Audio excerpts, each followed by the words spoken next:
हमारे पास जो शख्स मौजूद है किसी परिचय के मोहताज नहीं है। हमारे पास जो शख्स मौजूद है मौलाना अफरोज, जो कि इसके पहले चुनाव लड़े हुए थे चेयरमैनी का, अब ये विधानसभा उपचुनाव की तैयारी कर रहे हैं। अब फील्ड में उतर के पर्चा दाखिला भी हो चुका है, जन अधिकार पार्टी से ये चुनाव लड़ रहे हैं। तो आइए इनसे बात करते हैं, इनको जानने की कोशिश करते हैं। पहले तो हमारे चैनल में आपका स्वागत है। आपका भी बहुत बहुत शुक्रिया, बहुत बहुत धन्यवाद। आप फील्ड में आ चुके हैं, पर्चा दाखिला भी हो चुका है, लोगों से जनसंपर्क करना स्टार्ट कर चुके हैं। क्या लग रहा है रुझान, और किस तरह लोगों से मुलाकात हो रही है, क्या मुद्दे लोगों के बीच में लेके जा रहे हैं आप?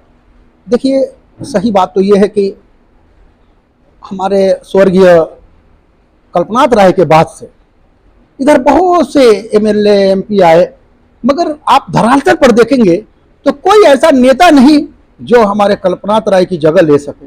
तो लोग मूल सुविधा के लिए भी परेशान, इतना परेशान है कि आप तस्वीर नहीं कर सकते कि कोई इनका कोई सिस्टम नहीं है। तो लोगों ने मुझसे कहा कि आप लड़िए और हम आपके साथ हैं, इसलिए कि आप वो हस्ती हैं कि आप धरातल पर जमीन पर चल रहे हैं, काम कर रहे हैं, कहीं बर्तन दे रहे हैं, कहीं जनरेटर दे रहे हैं, कहीं पर खून दे रहे हैं, तो आपकी जरूरत है। तो हम ये सोच करके कि 10, 15, 20 साल से जब काम नहीं हो रहा है और आवाम परेशान है, तो इस परेशानी में हम किसी मकाम पर जब पहुंच जाएंगे तो वहां से हम इनकी खिदमत कर सकेंगे। क्या ऐसा लगा कि आप जन अधिकार पार्टी से चुनाव लड़ने की सोचे? और जी, असल में जन अधिकार पार्टी से चुनाव लड़ने की वजह यह पड़ी कि एक तो बाबू सिंह कुशवाहा साहब जो हमारे यहाँ राष्ट्रीय अध्यक्ष जी, उनकी जो सबसे अहम बात है कि वो ये कहते हैं कि जिसका जितना जनाधार है वो उसका उतना ही अधिकार है। यानी कि वो सबको लेकर के शिक्षा वगैरह सब समान हो, बड़े की शिक्षा अलग, छोटे की अलग नहीं, वो सब चाह रहे हैं कि सबकी हो। और दूसरी बात यह है कि इनके साथ और भी 4 पार्टी है, जिनमें से कमलेश चौहान जनता क्रांति पार्टी, और रामकरण कैशव भारतीय वंचित पार्टी, और किविट राम धनी बिंद भारतीय मानव समाज पार्टी, इनका गठबंधन है।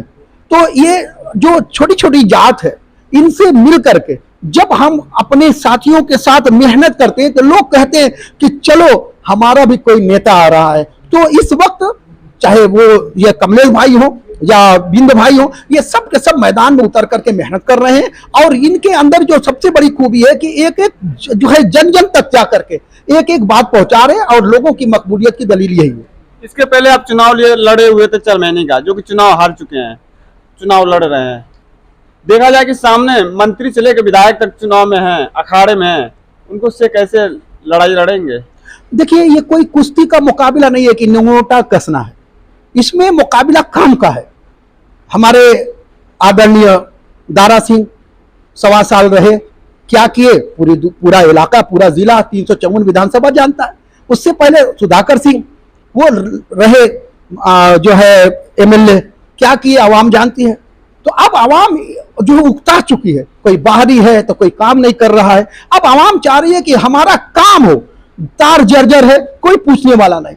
बुनकर भाई है, उनका पासबुक अगर एक आध लूम कम है उनका, अब वो चाहते हैं कि लूम कम है, हमारा कट जाए कनेक्शन, एक लूम का कट जाए, हमारी 400 रुपया बच जाए।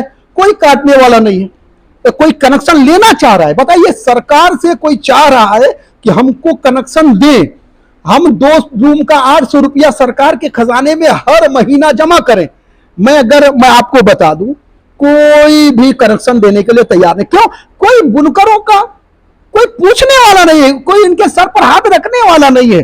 तो इन सब तमाम जरूरत की जो चीज है, अब वो जरूरत की चीज पूरी कौन करेगा? ये नेता ही करेंगे। और नेता में मसला इस बात है, कोई जीत करके चला गया, अब कोई है तो उसको कोई मतलब नहीं है, वो 5 साल पर खाली उनको इलेक्शन लड़ना है।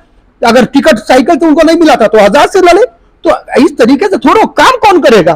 तो हम धरातल पर काम करना चाहते हैं, और पब्लिक चाहती खुद है कि इस बार समाज सेवी अफरोज आलम को वोट दिया जाए।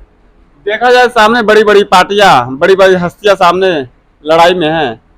देखा जाए कि सुधाकर सिंह साइकिल से हैं और दारा चौहान बीजेपी में सवार हैं, कमल पे सवार हैं। जिसको देखा जाए कि दारा सिंह चौहान के सपोर्ट में ओम प्रकाश राजभर भी हैं, जो कि गली गली घूमकर ओम प्रकाश राजभर चुनाव के उनके तरफ से प्रचार कर रहे हैं। तो क्या लगता है, कैसे इनसे मुकाबला करेंगे आप? देखिए, साइकिल के बारे में मैं एक ही बात बता दूं कि यहाँ पर चेयरमैनी का 6 जगह पर इलेक्शन हुआ था। अदरी, पूरा, घोसी, मऊ, कोपा, इन तमाम जगहों पर साइकिल एक जगह भी कामयाब नहीं हो गई। तो अब साइकिल का जनाधार घट रहा है। वजह क्या है कि आवाम को काम चाहिए, ये नहीं कि 5 साल पर कोई नेता आए उठे और उसको लोग वोट दे दें। तो मामला बहुत दूसरा हो गया है। आवाम काम ढूंढ रही है और ये काम का मुकाबला है, कोई कुश्ती का निमोटा कस करके मुकाबला है नहीं। मैं ईमानदारी बता दूं, आवाम कितनी ज्यादा बदहाल है। हमारे किसान भाई, उनको कोई ट्यूबवेल का सिस्टम नहीं है और हमने तय किया है कि एक एक गांव में इस तरीके से हम ट्यूबवेल लगवाएंगे कि वो सरकार के पैसे को, जो उनको 5 किलोवाट का पहले फ्री का ऐलान था, फिर गड़बड़ हो गया, हम ये सिस्टम बनाएंगे कि कैसे उनके खेत में टाइम पर पानी पहुंच जाए, ताकि हमारे एक भी किसान भाई का वो खेत जो है, वो रोपनी जो है, वो सूखे की वजह से, बगैर पानी की वजह से उनका धान सूख करके खराब हो जाता है। उन किसानों से पूछो, उनको भी बेटियों की शादी करना है, वो कहां से, जब वही उनका कारोबार है, अनाज नहीं उगेगा तो बेचेंगे क्या, फिर खाएंगे क्या। तो इस वजह से इस काम के बुनियाद पर एक एक जन तक इस बात को हम लोग पहुंचा रहे हैं कि काम चाहिए तो आप दोनों को छोड़ना पड़ेगा। इसके पहले दारा सिंह चौहान विधायक थे, यहाँ से सपा से लड़े हुए थे और उन्होंने विधायकी जीत गए। लेकिन देखा जाए कि सपा छोड़ के बीजेपी में शामिल हो गए और विधायकी से इस्तीफा दे दिया। अब बीजेपी में शामिल हो गए, उनको लेकर क्या कहना चाहेंगे? देखिए सही बात पूछिए तो आदरणीय योगी जी बहुत काम कराना चाह रहे हैं, मगर जो नेता हैं वो जब जीत करके चले जाएंगे तो हमारे आदरणीय योगी जी तो आएंगे नहीं ना काम कराने, वो किसानों को ट्यूबवेल देने, या हमारे बुनकर भाई हैं उनके घरों पर 11,000 का नहीं 33,000 का। ऐसे नेता क्यों पार्टी लेती है जब बार बार दल बदलू करते रहता है, इधर से बदल उधर से उधर? आइए बताइए, इसके पहले जब मंत्री रहे कई पार्टी इधर से उधर हुए, लेकिन फिर भी पार्टी क्यों ले लेती है अपने साथ? देखिए, तो वो जो मैं बता रहा था बात कि तार 11,000 का 33,000 का लोगों के घरों से गया है। एक जो है बाजितपुरा में एक तार ऊपर गया है, मैयत भी हो गई। मसला इस बात का है कि ये सब काम कौन करेगा? तो योगी जी तो हमारे आदरणीय जो हैं वो तार भेज दिए हैं, मगर यहाँ के जो एमएलए साहब हैं उनकी क्या जिम्मेदारी है? उनकी जिम्मेदारी ये थी कि वो उसके पहले दारा सिंह चौहान ही तो थे, अब मगर काम नहीं किए, मैयत हो गई, मर गया। एक आदमी के ऊपर तार गिर गया 11,000 का, मर गया, उसका जिम्मेदार यानी कि दारा सिंह? मैं ये नहीं कहूंगा, मगर मैं ये जरूर कहूंगा कि आदरणीय योगी जी तार भेज रहे हैं हर घर में, घर गांव के अंदर। वो चाह रहे हैं कि लाइट पहुंच जाए, ट्रांसफार्मर अभी भी बढ़वा रहे हैं। मसला इस बात का है कि कौन आवाज पहुंचाएगा, और पहुंचाने के लिए मऊ के अंदर जो 354 विधानसभा घोषी वाली है, आवाम एक एक हर वर्ग के, चाहे हमारे भर भाई हो, चमार भाई हो, और हमारे निषाद भाई हो, पटेल भाई हो, मुसलमान हैं, हिंदू भाई हैं, ठाकुर, सब जान रहे हैं कि ये दोनों जीत करके चले जाएंगे, काम से मतलब नहीं है। इसलिए हर एक वर्ग ने यह तय किया है कि इस बार जन अधिकार पार्टी को वोट दे करके अफरोज आलम समाज सेवी को जिताना है। क्यों? इसलिए एक हमारा लास्ट सवाल, अभी देखा जाए ओम प्रकाश राजभर का बयान आया है कि यादव का 12 बजे दिन के बाद बुद्धि खुलती है, और अखिलेश यादव को सैफ ही नहीं भेजे तो असल माई बाप की औलाद नहीं। क्या कहेंगे इस पे? देखिए, ये नेता जो है ना, ये बेचारे खुद कहाँ रहते हैं, हम अब क्या बताऊं, कभी यहाँ रहते हैं कभी वहां रहते हैं, वो कहा किसी को कहाँ भेजेंगे और क्या करेंगे। हाँ, मगर मैं एक बात जरूर जानता हूं कि जिस तरीके से यहाँ पर साइकिल के नेता या और भी पार्टी के अन्य नेता जो जिस तरीके से आवाम से दूरी बनाए हुए हैं, काम नहीं कर रहे हैं, तो पता नहीं कितने लोग घर चले जाएंगे। मैं नाम नहीं लूंगा, इसलिए कि आवाम को चाहिए काम। इसलिए मैं कह रहा हूं कि ये इलेक्शन जो आया है, ये ऐसा इलेक्शन है जो किसी के इस्तीफा देने के बाद आया है। आपको बता दें कि इस इलेक्शन से न किसी की हुकूमत बनेगी और न किसी की हुकूमत बिगड़ेगी, मगर ये बुनकर और यहाँ के समझदार आवाम चाहेंगे तो अपने एक वोट से अपने आप को मजबूत कर सकते हैं। इसलिए मैं चाहूंगा कि गैस सिलेंडर के निशान पर वोट दे करके अपने वोट को बटन दबा करके ये एक ऐसा काम कर लें कि आप अपना कोई रहबर तो चुने, कोई नेता चुने जो आपके लिए कभी भी डीएम से बात करना हो, एटीएम से बात करना हो, एसपी साहब से बात करना हो, जो आपके लिए जाकर के बात करे, आपकी समस्या का समाधान कराने के लिए सीएम के पास, जेई के पास, एसडीओ के पास, आप चुन रहे हैं ऐसे आदमी को जिससे आपसे मुलाकात ही नहीं, और आप चाहेंगे कि काम मुझे अप्रोच करें तो आप मुझे अप्रोच करेंगे, मगर जितना पावर नहीं रहेगा, जितना करने लायक, तो बताइए। इसलिए ऊपर वाले ने, अल्लाह ने एक मौका दिया है, अगर ये समझदार आवाम बुनकर खाली फैसला कर ले, और चारों पार्टी के जो हमारे समर्थक हैं, जिनसे हमारा गठबंधन है, मैं सही बता दूं,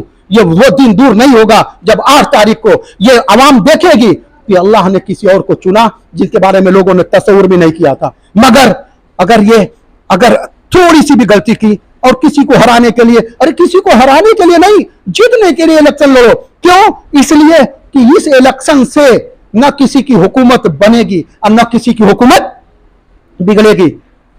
आपने सुहेलदेव भारतीय समाज पार्टी छोड़कर ये पार्टी की ज्वाइनिंग कर ली। देखिए सही बात तो है, हमने किसी को छोड़ा नहीं।